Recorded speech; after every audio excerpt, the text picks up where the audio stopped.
Assalamualaikum warahmatullahi wabarakatuh.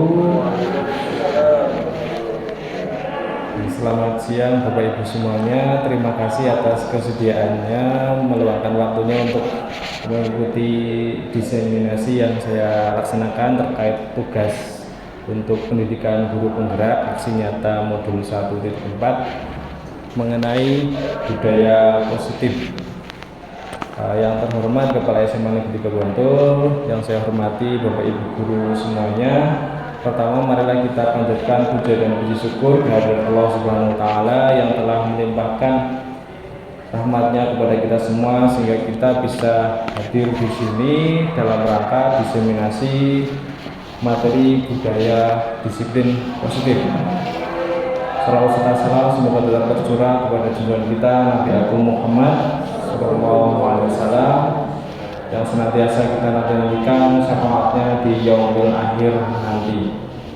Baiklah Bapak Ibu, untuk agenda pada hari ini saya akan menyampaikan materi yang sudah saya pelajari di pendidikan guru penggerak. Di sini bukan berarti saya mau menggurui, hanya sekedar sharing saja apa yang sudah saya pelajari di program pendidikan guru penggerak. Barangkali nanti ada yang mau mengikuti juga untuk yang masih muda-muda seperti Bu Erma, Bu Anissa, Bu Titi, Pak Agung P bisa menyusul juga untuk mengikuti program pendidikan guru penggerak. Sebetulnya tugasnya tidak banyak, cuma butuh effort yang cukup tinggi seperti itu. Baiklah, kita mulai jam 10.46 untuk insya Allah nanti 1 jam sudah selesai. Baiklah, untuk materi yang akan saya sampaikan di sini adalah terkait cara kita menciptakan disiplin positif di lingkungan sekolah. Pertama, ini paparan materi yang nanti akan saya sampaikan. Yang pertama adalah disiplin positif dan nilai-nilai kebajikan universal, kemudian teori motivasi, hukuman dan penghargaan serta restitusi, kemudian keyakinan kelas, kebutuhan dasar manusia dan dunia berkualitas, restitusi, 5 posisi kontrol dan restitusi, segitiga restitusi. Yang pertama mengenai disiplin positif dan nilai-nilai kebajikan universal. Untuk mempelajari materi, untuk mengawali materi ini, sebelumnya marilah kita sedikit ice breaking ataupun kita mencoba bermain. Di sini permainannya adalah namanya cobalah buka. Jadi mungkin Bapak Ibu bisa bekerja sama dengan tekan di sebelahnya ataupun di depannya. Nanti Bapak Ibu mencoba menutup tangannya, 2 tangan seperti ini. Kemudian nanti rekannya mencoba untuk membujuk supaya mau dibuka. Dan padahal apa yang disimpan atau ditutup itu adalah hal yang sangat penting bagi Bapak Ibu semuanya. Kira-kira apakah ada yang mau membuka atau ada yang tetap bertahan di keputusan untuk tetap mempertahankan apa yang sudah ditutup ini? Mungkin bisa.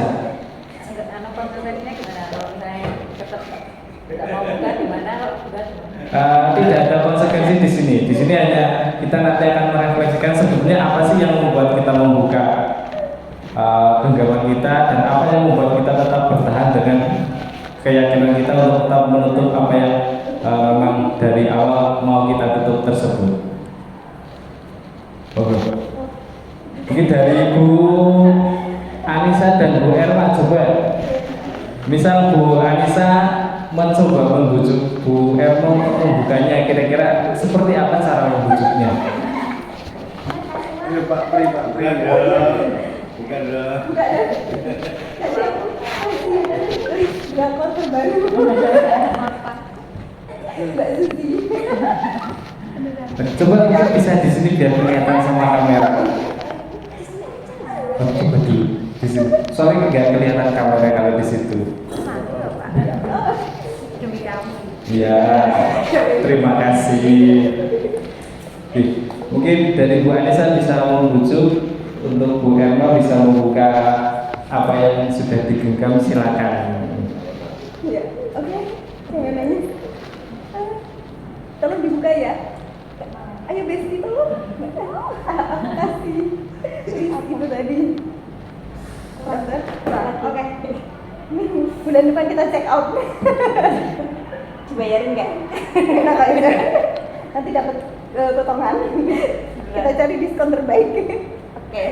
11. Tambah lagi satu lagi. Oh, satu lagi. Apa lagi ya? Kita makan enak. Kapan? Bulan depan. Dibayarin. Oke, dibayarin esnya. Gaji. Buka nggak? Buka nggak? Ya terserah Bu Erma mau membuka atau tidak. Besti loh. Oke, sebelumnya saya ingin bertanya dulu kepada Bu Erma, kenapa Bu Erma mau membuka apa yang ditutup itu? Dapat gratisan. Dapat gratisan es. Karena dapat gratisan es. Iya. Dan tadi ada apa lagi tadi ya? Banyak Syaratnya, iya, bujukannya. list drakor. Kan tadi ada 3 syarat toh. Yang pertama list drakor, makan enak, check out. Check out bareng. Cekut bareng. Iya. Ya, kemudian untuk Bu Anissa, apa mungkin memotivasi Bu Anissa untuk bisa melihat apa yang ada di dalam genggamannya Bu Erma? Yang memotivasi saya apa ya? Karena dia kan salah satu teman di sini, jadi pasti ingin tahu mungkin apa yang sedang dia pikirkan, apa yang sedang dia ini, siapa tahu bisa sharing apapun itu. Oke, terima kasih. Silakan bisa duduk kembali. Tadi bisa kita lihat Bu Erma akhirnya mau membuka apa yang sudah dia tutup, dan Bu Anissa berhasil dengan bujuk kerawilannya bisa membuka apa yang ditutup oleh Bu Ermawati. Nah, di sini kita bisa melihat bahwasanya kira-kira ada yang dikontrol dan ada yang mengontrol atau tidak. Apakah Bu Erma merasa dikontrol oleh Bu Anissa?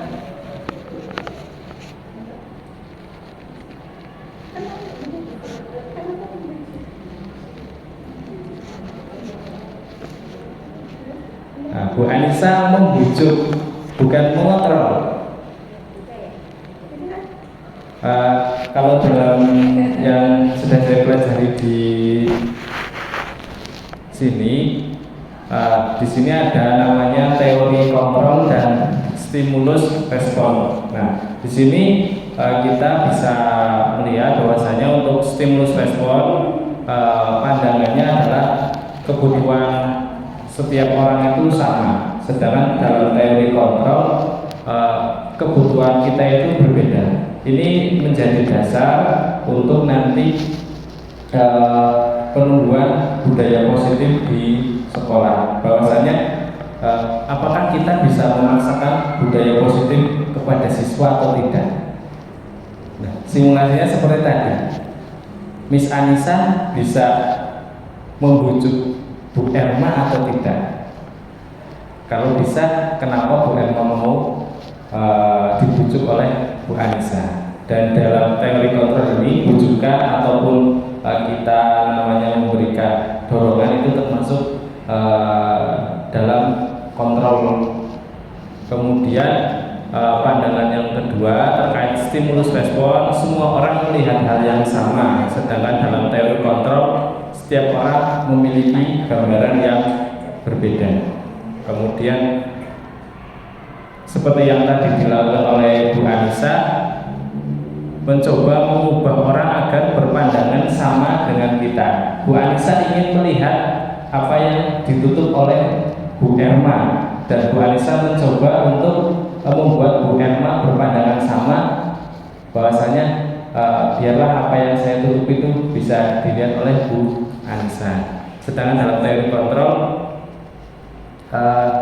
kita berusaha memahami pandangan orang lain tentang dunia. Jadi bukan membujuk, tapi kita mencoba memahami kenapa Bu Erma mau menutup apa yang dia simpan. Selanjutnya, senantiasa ketika kita di kelas pasti menjumpai hal-hal yang kurang baik yang dilakukan oleh siswa kita, dan dalam stimulus respon melihat sesuatu yang buruk itu sebagai suatu kesalahan. Sedangkan dalam teori kontrol, semua perilaku baik itu yang bersifat kurang baik maupun yang baik itu pasti ada tujuannya. Dan yang keempat, yang kelima, dalam stimulus respon berpandangan bahwasanya orang lain itu bisa mengontrol saya. Sedangkan dalam teori kontrol hanya Anda yang bisa mengontrol diri Anda. Bu Erma tadi kenapa Anda mau membuka tangannya itu pasti karena kemauan Anda sendiri, ya tidak? Ya, dengan pertimbangan-pertimbangan apa yang sudah ditawarkan oleh Bu Ansa seperti itu. Jadi keputusannya tetap nanti sampai kepada diri kita sendiri. Kita mau menentukan apa yang kita lakukan itu tergantung dari diri kita sendiri. Siswa mau menaati aturan, siswa mau mengerjakan tugas, pasti nanti kembalinya kontrolnya pada diri mereka sendiri. Kemudian selanjutnya dalam stimulus respon berpandangan bahwasanya saya bisa mengontrol orang lain. Senantiasa kita sebagai guru kadang beranggapan kita bisa mengontrol siswa baik itu dengan aturan, dengan nilai dan lain sebagainya. Sedangkan dalam teori kontrol berpandangan kita tidak bisa mengontrol orang lain, tapi kita bisa memberikan dorongan atau motivasi supaya anak bisa tergerak untuk memotivasi dirinya secara intrinsik seperti itu. Kemudian selanjutnya dalam stimulus respon, pemaksaan ada pada saat bujukan gagal. Ini bisa kita simulasikan mungkin pada saat ujian anak itu remedi kemudian gagal, biasanya akan ada sebuah bujukan tidak naik dan lain sebagainya seperti itu. Sedangkan dalam teori kontrol bisa berkolaborasi dan konsensus untuk menciptakan pilihan-pilihan yang baru. Jadi mungkin kita tawarkan kepada anak bagaimana kamu akan memperbaiki ini, apa yang akan kamu lakukan. Jadi memberikan pilihan dan pilihan itu anak sendiri yang menentukan. Selanjutnya model yang dalam stimulus respon adalah model berpikir menang kalah, sedangkan dalam teori kontrol modelnya berpikir menang dan menang. Dan di dalam materi yang saya pelajari ini nanti arahnya adalah akan mengaplikasikan teori kontrol ini dari stimulus respon menuju ke teori kontrol. Termasuk pemberian penghargaan itu juga bisa dikategorikan sebagai bentuk kontrol terhadap orang yang kita beri penghargaan. Nah, kembali lagi untuk menumbuhkan sebuah disiplin diperlukan motivasi yang kuat dari diri sendiri. Tidak cukup hanya dengan motivasi eksternal seperti dorongan dari orang lain, kemudian penghargaan dari orang lain, hukuman dari orang lain dan sebagainya. Ki Hajar Dewantoro menyebutkan bahwasanya di mana ada kemerdekaan, disitulah harus ada disiplin yang kuat. Disiplin itu bersifat self disiplin, jadi disiplin yang tumbuh atas motivasi dari dalam diri sendiri.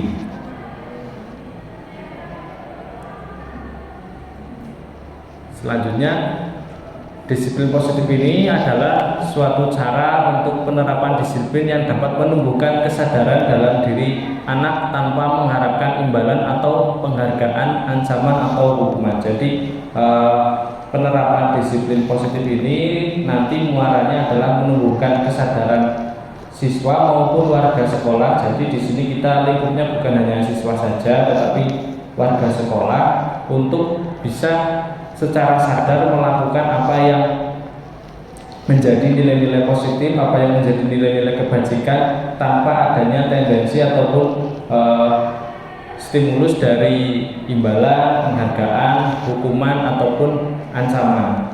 Seperti kita tahu sekarang yang sedang ramai diperbincangkan adalah masalah sampah, Bapak Ibu.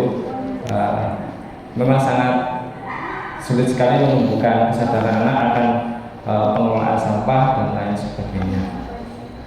Kemudian sebagai seorang pendidik kita harus dapat menciptakan peserta didik yang memiliki disiplin diri sehingga mereka dapat berperilaku sesuai dengan nilai-nilai kebajikan universal dan mempunyai motivasi intrinsik untuk perubahan perilaku yang lebih baik.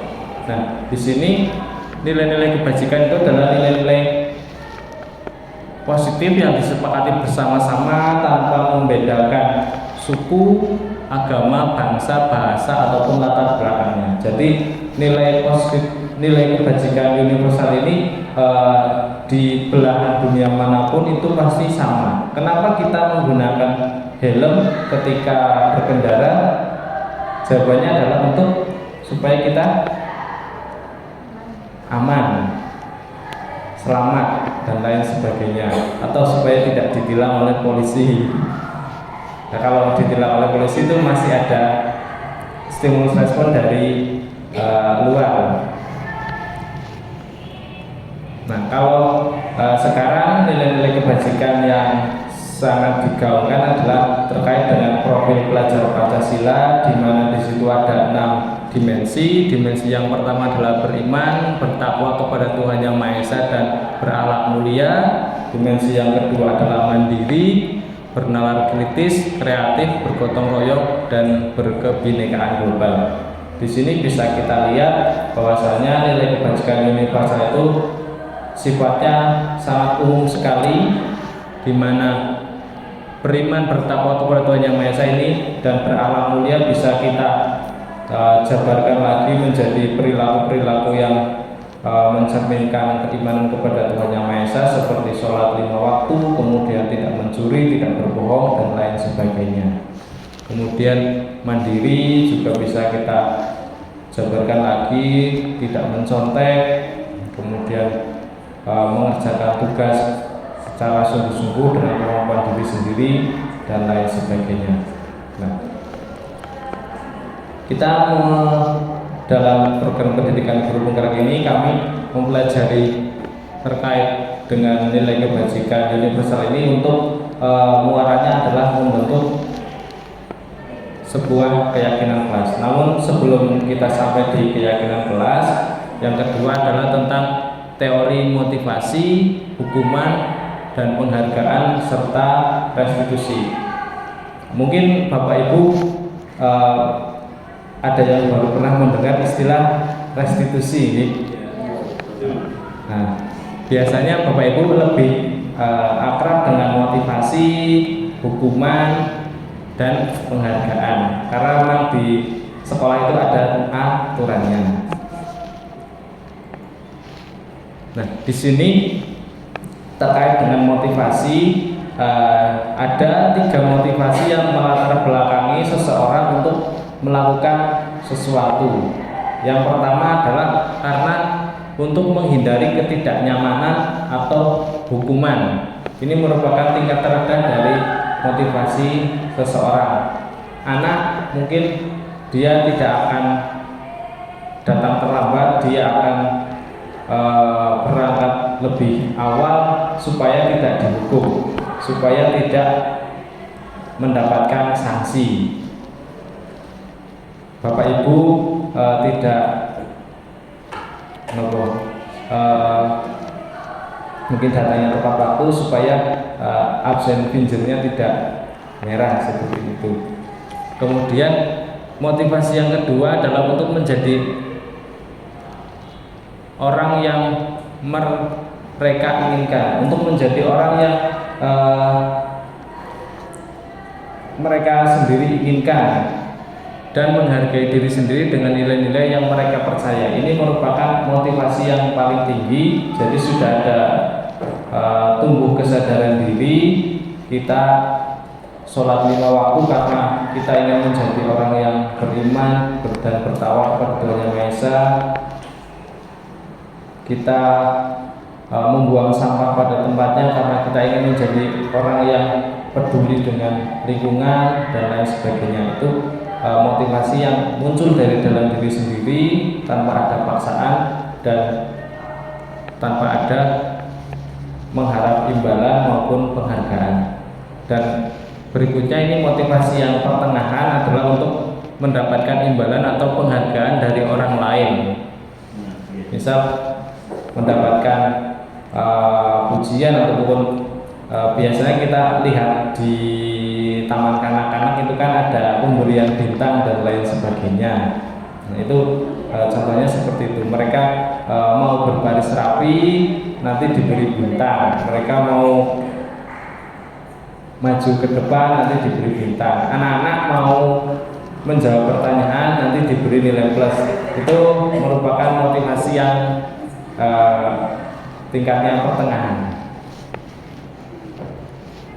Selanjutnya, tindakan terhadap suatu pelanggaran pada umumnya berbentuk hukuman atau konsekuensi. Apabila di sekolah ini ada suatu pelanggaran, biasanya kita lebih mengenal istilahnya ada konsekuensinya ataupun ada hukumannya. Biasanya kita lihat ketika ada sesuatu terlambat, nanti ada konsekuensinya. Mungkin oleh Pak Ikhwan itu diberi pembinaan secara rohani, diberi pembinaan secara mungkin tindakannya itu berbeda-beda di setiap waktu. Dan juga misal ada anak yang rambutnya tidak dirapikan, yang putra gondrong, konsekuensinya adalah nanti dipotong. Nah, ini sebetulnya motivasi dari luar eksternal. Nah, di dalam modul 1.4 ini yang saya pelajari itu kita berusaha untuk mencoba berjalan dari penerapan hukuman dan konsekuensi menuju ke restitusi, di mana restitusi ini adalah proses untuk menciptakan kondisi bagi murid untuk memperbaiki kesalahan mereka. Jadi mereka membuat kesalahan, kemudian kita membuat sebuah kondisi supaya mereka memperbaiki kesalahan dan bisa kembali kepada kelompok mereka dengan karakter yang lebih kuat. Jadi di sini bukan hanya sekedar ada reward ataupun punishment, tapi secara sadar mereka memperbaiki kesalahan mereka dan yang diharapkan nantinya karakter mereka itu bisa menjadi lebih kuat. Karakter yang positif itu bisa menjadi lebih kuat. Dan juga restitusi ini adalah proses kolaboratif antara guru dengan murid ataupun juga bisa diterapkan di lingkungan keluarga antara orang tua dengan anaknya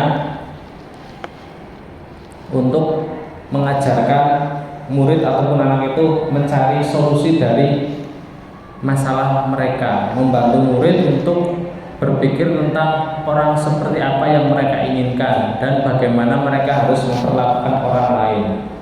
Nanti ada videonya terkait contoh penerapan restitusi ini. Selanjutnya untuk hukuman, biasanya itu kan hukuman itu bersifatnya memaksa nih Bapak Ibu. Mungkin Bapak Ibu semuanya tidak ada yang ingin dihukum. Jadi hukuman ini bersifatnya memaksa dan tidak terencana.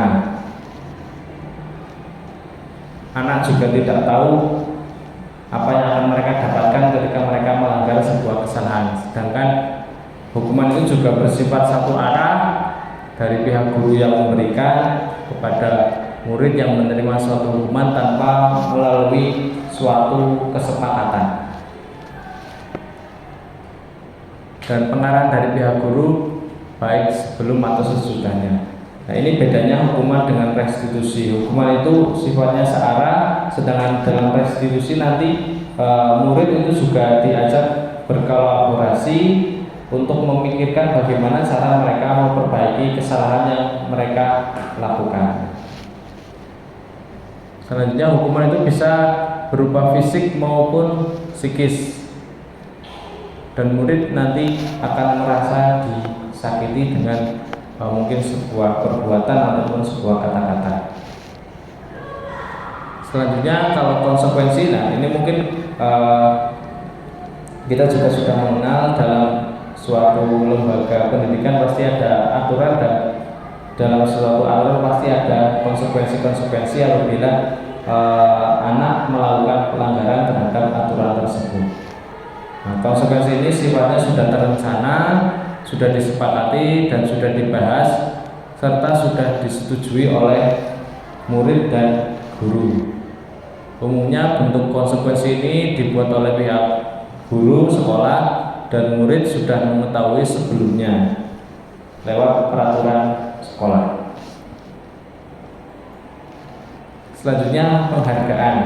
Ini yang mungkin terdengar positif di Bapak Ibu, tapi ternyata penghargaan itu ada sisi negatifnya juga. Penghargaan itu kan diberikan kepada seseorang yang bisa mencapai mungkin kondisi tertentu, bisa melakukan hal tertentu atau melakukan peristiwa dan nanti mendapatkan reward bisa berupa benda, perlakuan atau sebagainya.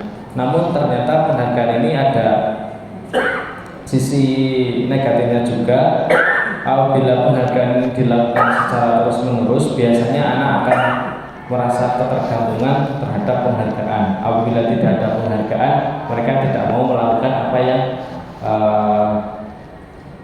disuruh ataupun apa yang seharusnya mereka lakukan. Kemudian juga penghargaan ini hanya efektif apabila dilaksanakan secara jangka pendek. Dan ketika kita kembali lagi ke motivasi tadi, teori motivasi, penghargaan itu kan maksudnya di ranah yang kedua, ranah pertengahan. Sedangkan dalam penumbuhan budaya positif ini diharapkan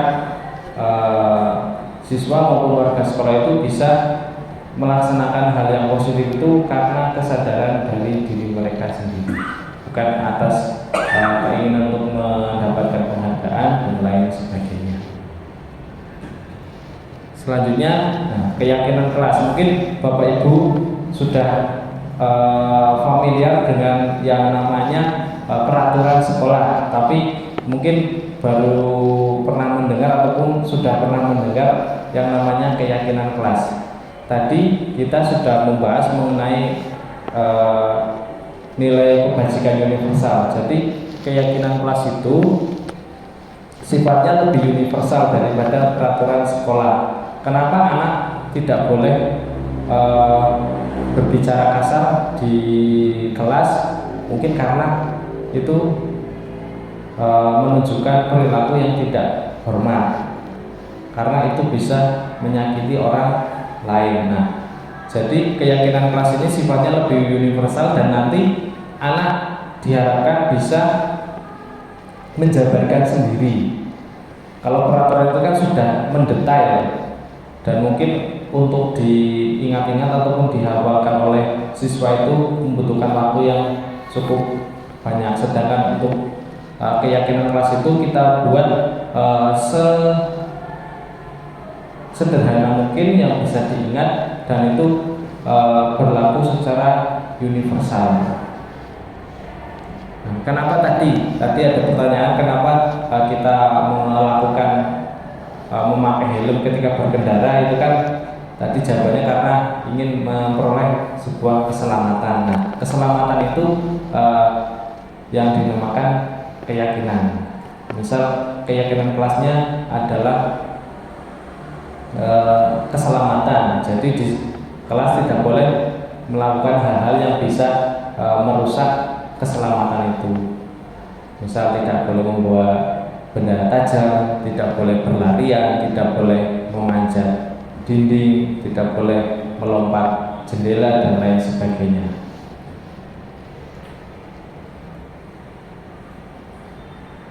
Nah, keyakinan kelas ini akan diingat oleh siswa. Kenapa? Karena keyakinan kelas ini dibuat dengan kolaborasi antara guru dengan siswanya.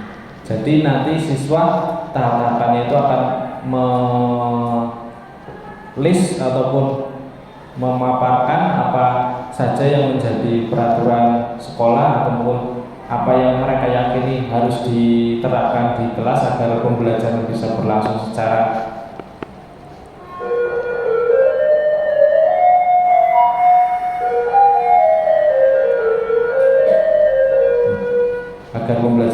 berlangsung secara maksimal. Kemudian nanti guru bersama dengan murid bisa membuat kesimpulan ataupun mengeneralisir hal-hal yang disampaikan oleh murid itu menjadi sebuah keyakinan kelas. Ini salah satu usaha untuk menciptakan budaya positif di lingkungan sekolah pada umumnya dan di lingkungan kelas pada khususnya. Nah, langkah yang pertama untuk membuat sebuah keyakinan kelas bisa dengan berdiskusi terlebih dahulu antara siswa dengan guru. Diskusinya terkait apa? Terkait hal yang seharusnya dilakukan dan hal yang seharusnya tidak dilakukan ketika di dalam kelas. Kemudian setelah nanti ada hasil diskusi berupa hal-hal yang harus dilakukan maupun hal-hal yang tidak harus dilakukan, nanti dicatat oleh siswa tentang hal-hal yang harus mereka terapkan di kelas tersebut. Setelah itu mengelompokkan. Jadi di sini ada sebuah pengelompokan. Misal tidak boleh berlarian di dalam kelas, tidak boleh membawa benda-benda tajam. Itu bisa dikelompokkan menjadi keselamatan ataupun keamanan. Tidak boleh berbicara kasar, tidak boleh mungkin berteriak-teriak kepada orang lain, tidak boleh makan ketika guru sedang menjelaskan. Itu bisa dipayungi, dikelompokkan menjadi mungkin menghormati ataupun menghargai orang lain, seperti itu. Jadi keyakinan kelas ini sifatnya lebih universal. Setelah nanti dikelompokkan menjadi beberapa kelompok, nanti bisa dirumuskan kelompok-kelompok itu menjadi sebuah keyakinan kelas. Keyakinan kelas membuat saya lebih bertanggung jawab untuk menerapkannya di kelas. Karena saya ikut andil dalam menyusunnya. Terima kasih. Selanjutnya terkait kebutuhan dasar manusia dan dunia berkualitas. Tadi sudah disampaikan bahwasanya setiap tindakan dalam teori kontrol itu sudah dipaparkan. Setiap perbuatan baik itu yang positif maupun yang negatif pasti ada motivasinya, pasti ada alasannya. Nah, ini dikaitkan dengan kebutuhan dasar manusia dan dunia berkualitas, di mana kebutuhan dasar manusia ini adalah segala sesuatu yang kita lakukan untuk mendapatkan apa yang kita inginkan. Seluruh tindakan yang kita lakukan memiliki tujuan tertentu, dan seluruh usaha terbaik yang kita lakukan adalah supaya kebutuhan dasar kita bisa terpenuhi dengan baik. Kadang mungkin Bapak Ibu menjumpai anak yang tertidur di kelas, mungkin karena kebutuhan tidurnya itu belum tercukupi, seperti itu. Ataupun anak yang di kelas itu sangat hiperaktif, mungkin karena memang kebutuhan akan perhatian itu belum tercukupi di luar sekolah ataupun di rumahnya, seperti itu. Nah, di sini ada 5 kebutuhan dasar manusia. Yang pertama adalah kebutuhan untuk bertahan hidup, kebutuhan akan kasih sayang dan rasa diterima, kebutuhan akan penguasaan, kebutuhan akan kebebasan, dan kebutuhan akan kesenangan. Untuk bertahan hidup misalnya adalah makanan, pakaian, tempat tinggal, keamanan, dan kesehatan. Ini adalah kebutuhan dasar yang harus dimiliki oleh manusia untuk bisa bertahan hidup. Kemudian kasih sayang dan rasa diterima. Kadang kita melihat di kelas ada anak yang caper, mungkin Mungkin karena kebutuhan akan rasa kasih sayang dan rasa diterimanya ini kurang di lingkungan sosial mereka. Ada anak yang suka usil dan lain sebagainya, mungkin karena kebutuhan akan rasa sayang dan rasa diterimanya ini dirasa kurang. Atau mungkin ada contoh anak TK yang suka berlari-larian, ternyata motivasinya adalah supaya dikejar oleh gurunya, karena ketika dia dikejar oleh gurunya, dia merasa dia itu disayang dan dicintai oleh gurunya, seperti itu. Kemudian kebutuhan akan penguasaan. Di sini hubungannya dengan harga diri, keinginan untuk dianggap, memimpin, berprestasi, diakui dan didengar. Nah, mungkin juga tadi ada anak TK yang berlari-larian, kemudian motivasinya adalah supaya dia dikejar oleh gurunya, dan ketika dikejar oleh gurunya dia menganggap bahwasanya dia bisa membuat gurunya mengejar dia. Itu kebutuhan penguasaan. Atau mungkin nanti Bapak Ibu menjumpai di kelas ada anak yang suka mencari perhatian, berbuat ngomong sendiri dan lain sebagainya. Mungkin juga motivasinya karena dia ingin membuat gurunya itu mendekati dia, seperti itu. Dan juga kebutuhan akan kebebasan, mandiri, memiliki pilihan, mencoba hal baru, mampu mengendalikan arah dirinya. Mungkin kita juga pernah melihat anak yang kurang bersemangat dalam mengikuti pembelajaran, mungkin karena dia itu ingin kebebasan, karena dia menginginkan model pembelajaran yang baru yang lebih menantang. Dan juga kesenangan, kebutuhan akan kesenangan ini bermain, humor, antusiasme, dan tertawa. Dalam filosofi pemikiran Ki Hajar Dewantoro ada materi bahwasanya kodratnya anak itu memang bermain. Jadi rasa senang ini, kebutuhan akan kesenangan ini selalu akan muncul dalam diri siswa.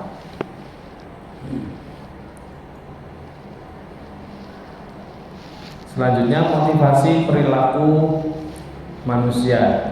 Di sini ada motivasi ekstrinsik dan ada motivasi intrinsik. Tadi sudah dipaparkan dalam teori motivasi bahwasanya ada untuk menghindari ketidaknyamanan atau hukuman dan untuk mendapatkan imbalan atau penghargaan dari orang lain. Keduanya ini adalah motivasi yang berasal dari luar diri siswa atau eksternal. Dan untuk menjadi orang yang mereka inginkan dan menghargai diri sendiri dengan nilai-nilai yang mereka percaya, ini adalah motivasi intrinsik yang tumbuh dari siswa. Harapannya adalah dengan penerapan disiplin positif ini, setiap siswa maupun warga sekolah itu bisa mencapai motivasi yang ketiga ini, motivasi intrinsik.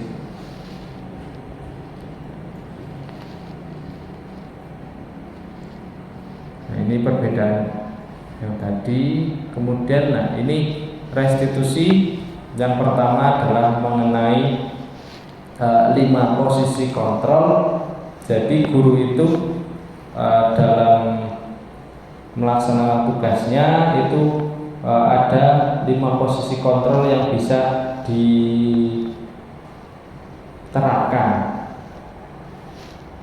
Yang pertama adalah penghukum. Kadang kita juga bisa menghukum anak, kita bisa membuat anak itu tidak melakukan kesalahan karena mereka takut dihukum. Ini adalah posisi penghukum.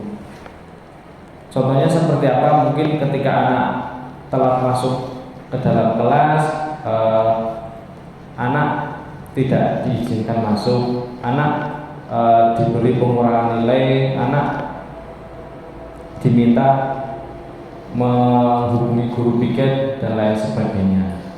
Kemudian posisi kontrol yang kedua adalah membuat merasa bersalah. Mungkin kadang kita juga berada di dalam posisi ini. Misal apakah kamu tidak kasihan dengan bapak sudah dari pagi sampai sekarang capek membuat materi, membuat soal, tapi kamu mengerjakannya asal-asalan. Itu posisi kontrol sebagai membuat rasa bersalah. Jadi kita memposisikan anak supaya mereka itu merasa bersalah. Nah, dua posisi ini dalam materi yang saya pelajari itu akan membuat anak merasa dirinya itu gagal atau merasa negatif. Ketika dihukum, mereka akan mendapatkan stigma bahwasanya dia itu melakukan kesalahan, dia itu memang pantas mendapatkan hukuman dan lain sebagainya. Tidak lain juga dengan membuat rasa bersalah, mereka akan merasa dirinya bersalah, merasa dirinya tidak mampu, merasa dirinya itu berada dalam posisi yang tidak baik. Kemudian yang ketiga adalah posisi sebagai teman. Di dalam posisi sebagai teman ini, guru memposisikan diri sebagai teman dari siswa.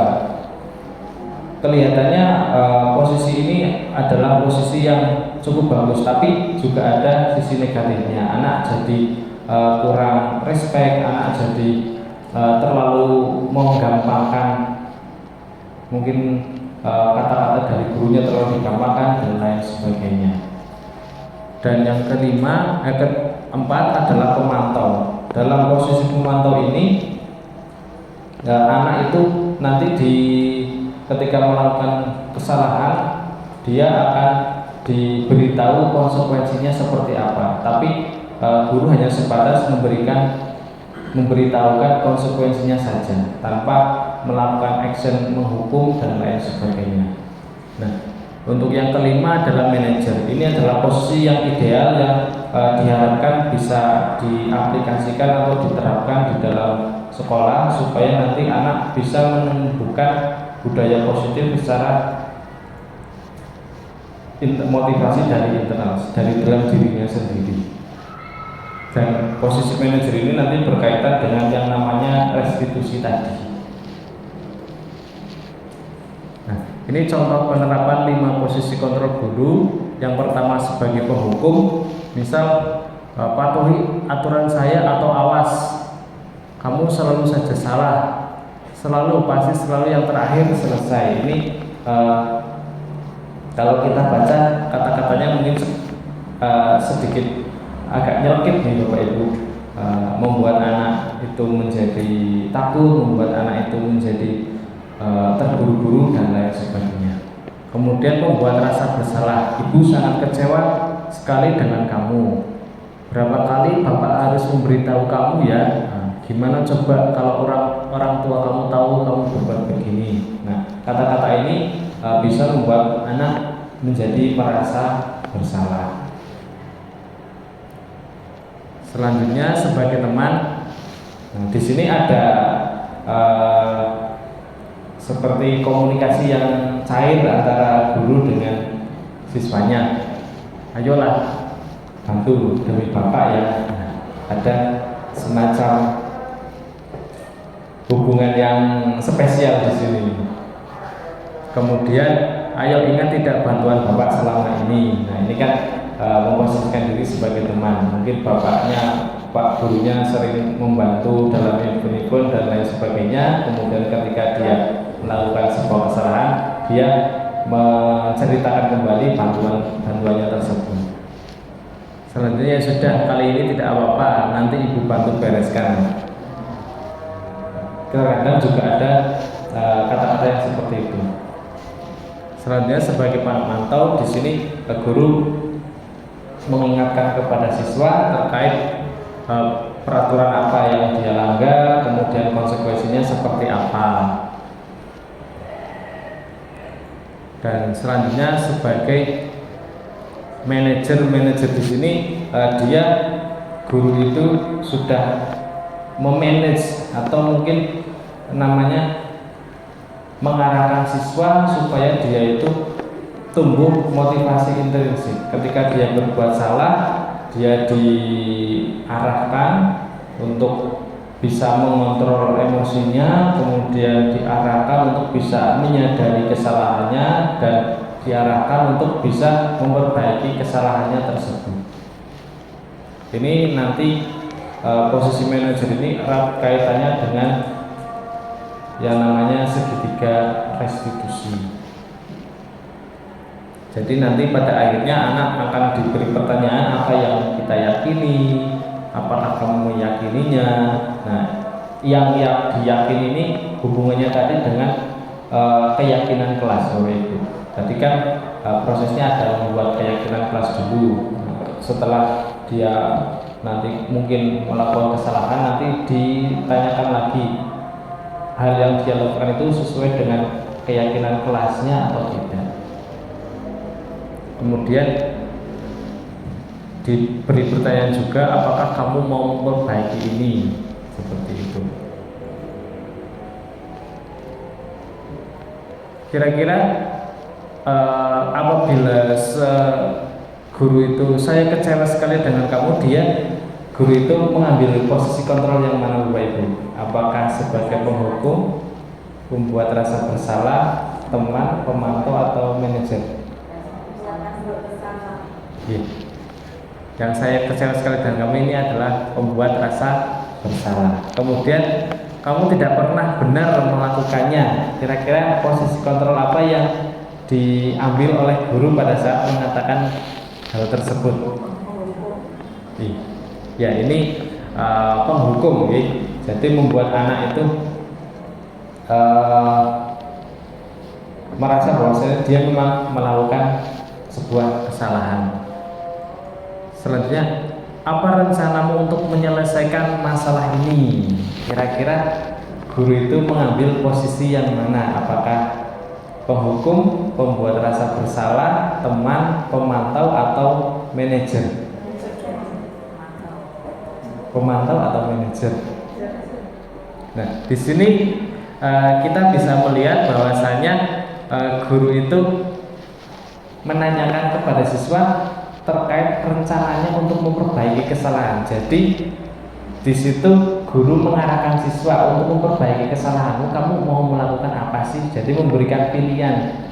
Jadi inisiatif itu datangnya dari diri siswa sendiri, bukan guru yang mungkin kamu itu sudah memecahkan vas bunga di kelas, kamu harus menggantinya. Tidak seperti itu, tapi guru menanyakan, untuk memperbaiki ini kamu kira-kira mau apa, silakan. Dan ini biasanya berkaitan erat juga dengan apa yang dia yakini, nilai-nilai apa yang dia yakini. Nah, nantinya setelah diberi pernyataan seperti ini, di dalam diri siswa itu akan tumbuh motivasi untuk menjadi lebih baik lagi. Ayolah, lakukan demi Bapak Ibu ya. Kira-kira posisi apa yang diambil oleh guru pada pernyataan ini? Sebagai teman. Kamu tidak pernah mendapat nilai jika tidak mengerjakan tugas.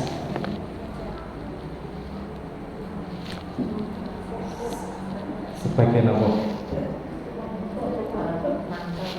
Kamu tidak pernah mendapatkan nilai jika tidak mengerjakan tugas.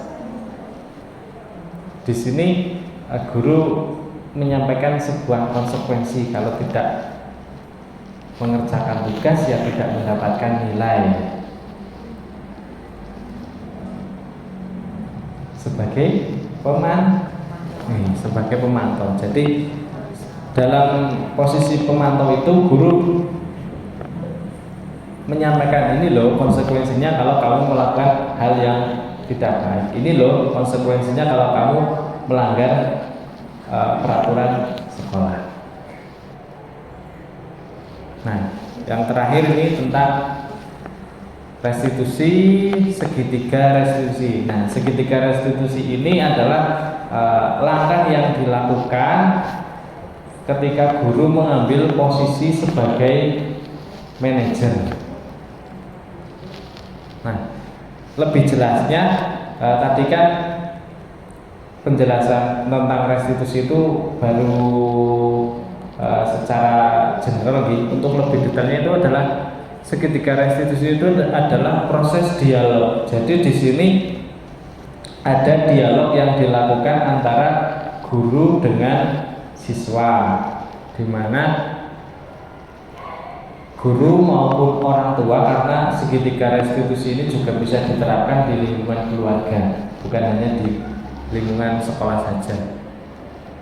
Dialog ini dilakukan oleh guru dan dengan siswa untuk menghasilkan siswa yang mandiri dan bertanggung jawab. Jadi dalam dialog itu juga guru mengarahkan siswa untuk dia mengambil keputusan sendiri untuk memperbaiki kesalahannya, dan dia akhirnya bertanggung jawab dengan keputusannya tersebut. Nah, di sini ada sebuah video terkait pelaksanaan segitiga restitusi. Mungkin Bapak Ibu bisa menyimak terlebih dahulu.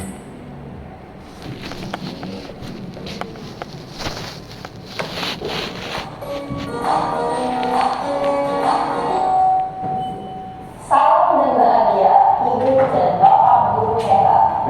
Pada video kali ini kita akan membahas tentang salah satu program disiplin positif yang diterapkan di lingkungan sekolah yang dikenal dengan nama restitusi.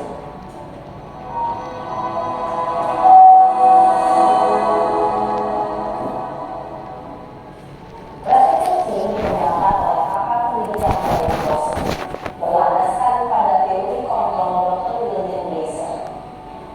Segitiga restitusi adalah suatu proses dialog yang dijalankan oleh guru atau orang tua agar dapat menghasilkan murid yang mandiri dan bertanggung jawab. Pada saat guru di posisi manajer, aspek yang dikembangkan pada murid adalah motivasi intrinsik, sehingga penanaman nilai-nilai kebajikan dapat tumbuh dan berkembang menjadi suatu kebiasaan positif yang akhirnya membentuk karakter murid. Proses dialog ini terdiri dari 3 langkah yang digambarkan pada ketiga sisi pada segitiga restitusi. Sisi pertama adalah menstabilkan identitas. Sisi yang kedua adalah validasi tindakan yang salah. Dan sisi yang ketiga adalah menanyakan keyakinan. Ibu dan Bapak Guru, berikut ini akan ditunjukkan bagaimana seorang guru berada dalam posisi manajer menggunakan penerapan segitiga restitusi.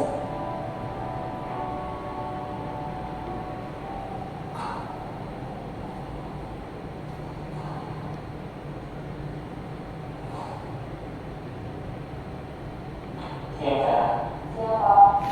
Sudah tahu kenapa ada di sini? Kesel Pak, saudara. Masa aku tidak kayak kopi, kenapa? Ya aku marah Pak. Aku dari TK di depan kelas, saudara. Oh gitu. Ya pasti kamu marah dan kesal. Bapak juga akan marah apabila ada yang menuduh Bapak seperti itu. Kemudian pada saat itu kamu melakukan apa? Ya saya langsung dari TK Pak. Saudara, saya tidak bukan dia dan teman-teman lain. Oh begitu. Pasti kamu melakukan seperti itu karena suatu alasan tertentu kan? Iya Pak, saya biasa aja Pak. Ya saya ada diri lah. Masa saya dituntut Pak Fina? Ya wajar lah. Mempertahankan harga diri itu sesuatu yang penting Bapak. Untung kamu tidak berpindah lagi. Hanya meminta-minta. Iya Pak. Untung saya masih bersabar dan hanya meminta saja. Sudah gemes Pak ya Pak. Saya pasti ada diri lah. Ya pasti ya. Tapi kamu memilih untuk tetap bertahan dan bersabar. Kamu memilih untuk tidak berbuat lebih parah lagi kan? Iya. Nah, sekarang coba kita lihat tindakan kamu yang minta-minta mereka di kelas. Tindakan kamu itu kira-kira sesuai dengan keyakinan kelas atau prinsip kamu tidak? Enggak Pak. Capek Pak di kelas. Jadi keyakinan atau prinsip mana yang sesuai dengan keinginan kamu? Ya, saya sebenarnya sangat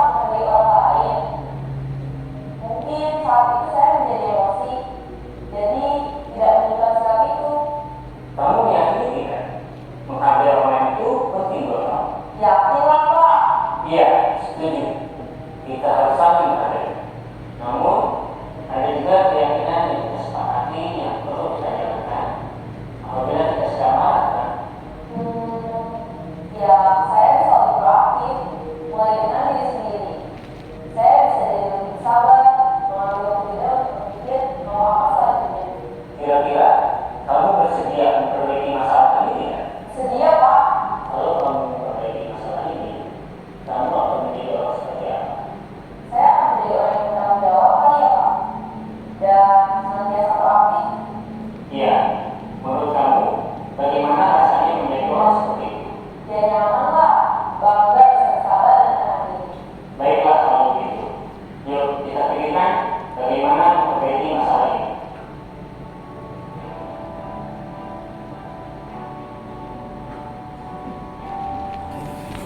Ibu dan Bapak Guru hebat, baru saja kita menyaksikan contoh bagaimana seorang guru berada dalam posisi manajer menggunakan penerapan segitiga restitusi. Mari kita bahas satu persatu. Pada sisi pertama, menstabilkan identitas berdasarkan pada prinsip bahwa membuat kesalahan adalah bagian dari proses pembelajaran. Sisi pertama dari segitiga ini berperan menggeser identitas murid dari identitas gagal ke identitas sukses. Murid yang sedang bertingkah laku yang tidak pantas atau menarik diri saat itu sedang mengalami identitas gagal. Bila kita mengkritiknya, maka posisinya tidak akan mudah. Kita bisa mengajukan pernyataan-pernyataan ini. 1. Membuat kesalahan sesuatu yang wajar. 2. Manusia tidak ada yang sempurna. 3. Kita bisa memperbaiki masalah ini. 4. Saya tidak menanyakan kesalahannya. Saya lebih fokus bagaimana memperbaiki masalah ini. 5. Apakah saat ini kamu telah menjadi orang yang baik untuk dirimu sendiri? Pada sisi kedua, validasi tindakan yang salah berlandaskan pada prinsip bahwa setiap perilaku berupaya memenuhi suatu kebutuhan tertentu. Guru yang telah memahami teori kontrol akan bergeser dari pemikiran stimulus respon menjadi proaktif dan mencoba untuk mengenali tujuan dari perilaku murid, mengenali dan mengakui kebutuhan murid ini dapat memperbaiki hubungan dengan murid tersebut. Pernyataan atau pertanyaan bisa disampaikan dengan nada suara tidak menghakimi atau memojokkan, sehingga dapat mengembalikan murid pada posisi positif. 1. Kamu bisa saja bertindak lebih gegabah lagi dari ini. 2. Kamu bukan melakukannya tanpa suatu alasan tertentu. 3. Kamu melakukannya karena mempertahankan sesuatu yang penting bagimu. 4. Mungkin kamu bisa mempelajari suatu perilaku baru yang lebih efektif. Bersediakah kamu mempelajarinya? Selanjutnya, kita akan simak sisi terakhir, yaitu menanyakan keyakinan. Teori kontrol menyatakan bahwa pada dasarnya kita termotivasi secara intrinsik. Pada saat perilaku yang salah telah divalidasi dan identitas sukses telah stabil, maka murid telah siap memainkan keyakinan-keyakinannya dengan tindakannya yang salah dan pemikirannya telah bergeser ingin menjadi orang yang lucu. Pertanyaan-pertanyaan ini dapat memainkan keyakinan-keyakinan yang dianut murid. 1. Sebagai keluarga atau kelas, apa yang kita yakini? 2. Nilai-nilai apa yang telah kita sepakati? 3. Seperti apa gambaran sebuah kelas yang ideal bagi kamu? 4. Kamu ingin menjadi orang seperti apa?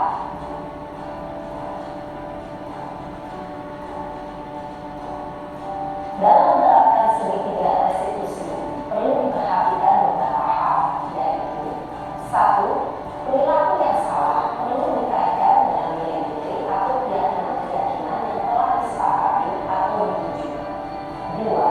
Kesediaan orang yang melakukan kesalahan untuk memperbaiki masalah.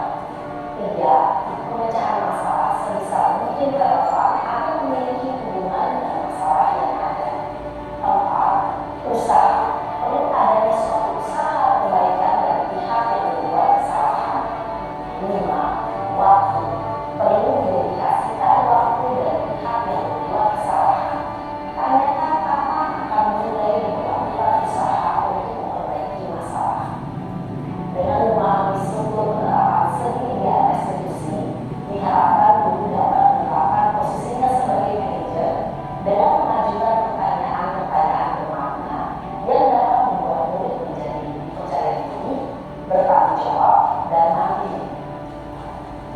ibu bapak guru perlu tidaknya mengikuti ketiga tahapan dalam segitiga restitusi bergantung pada ringan beratnya suatu permasalahan. Misalnya, bila permasalahan tersebut ringan, maka tidak perlu dijelaskan secara berurutan, bahkan bisa semudah menanyakan apa keyakinan yang kita sepakati. Dengan menjalankan segitiga restitusi, dengan mengajukan pertanyaan-pertanyaan bermakna, diharapkan guru kuat secara pribadi dapat membuka wawasan diri agar dapat menyelesaikan permasalahannya sendiri, semakin percaya diri, mandiri, dan merdeka. Salam dan bahagia, ibu bapak guru hebat. Baik Bapak Ibu, itu tadi sekilas video terkait penerapan segitiga restitusi dalam kelas, di mana tadi ada murid yang berkelahi dengan temannya, membentak-bentak karena dianggap tukang fitnah. Di situ guru itu menempatkan diri sebagai manajer dan melakukan segitiga restitusi. Yang pertama tadi menstabilkan identitas, kemudian validasi tindakan yang salah, dan terakhir menanyakan keyakinan. Pentingnya melakukan menstabilkan identitas adalah untuk membuat anak tidak merasa bersalah, anak tidak dalam posisi dia merasa menjadi orang yang gagal, dimana ketika anak sudah stabil kondisinya, maka guru itu bisa lebih mudah memberikan arahan-arahan dan jawaban dari siswa juga akan lebih rasional. Kemudian validasi tindakan yang salah, di mana di situ juga guru menanyakan tindakan yang salahnya itu tidak langsung spontan, tapi tadi dikait-kaitan dengan keyakinan yang dia yakini, kemudian dia ditanyakan dengan nada yang seperti teman. Jadi memang untuk mengambil posisi manajer ini, guru itu perlu juga bisa menjadi posisi teman dan posisi pemantau. Dan yang terakhir adalah menanyakan keyakinan. Di sini guru sudah mulai menanyakan keyakinan apa, dia itu orangnya seperti apa, dan selanjutnya bagaimana dia akan memperbaiki hal yang sudah dia langgar tersebut. Ini hal-hal yang perlu diperhatikan ketika akan melakukan segitiga restitusi. Yang pertama, perilaku yang salah itu perlu dikaitkan dengan nilai-nilai. Jadi di sini ada kontekstualitas, ada hubungan dengan apa yang dia lakukan, dengan apa yang dia yakini. Kemudian harus ada kesediaan dari orang yang melakukan kesalahan untuk memperbaiki. Pemecahan masalah sebisa mungkin relevan, memiliki hubungan. Perlu adanya suatu usaha perbaikan dari pihak yang berbuat, dan perlu didedikasikan waktu dari pihak yang berbuat kesalahan. Tanyakan kapan akan mulai diberlakukan usaha untuk memperbaiki masalah tersebut. Demikian Bapak Ibu diseminasi yang bisa saya sampaikan terkait materi yang sudah saya pelajari dalam pendidikan program guru penggerak. Terima kasih atas kesediaan waktunya, sudah meluangkan waktunya untuk menjadi peserta. Dan apabila saya dalam menyampaikan diseminasi pada hari ini banyak kesalahan maupun tutur kata yang kurang berkenan, saya mohon maaf. Di sini saya tidak bermaksud menggurui, hanya sekedar sharing apa yang sudah saya pelajari di dalam program pendidikan guru penggerak. Mungkin bisa diambil manfaatnya, atau mungkin bisa menjadi motivasi bagi Bapak Ibu untuk bisa juga nanti mendaftar di program pendidikan guru penggerak. Terima kasih, saya cukupkan. Selamat siang. Wassalamualaikum warahmatullahi wabarakatuh.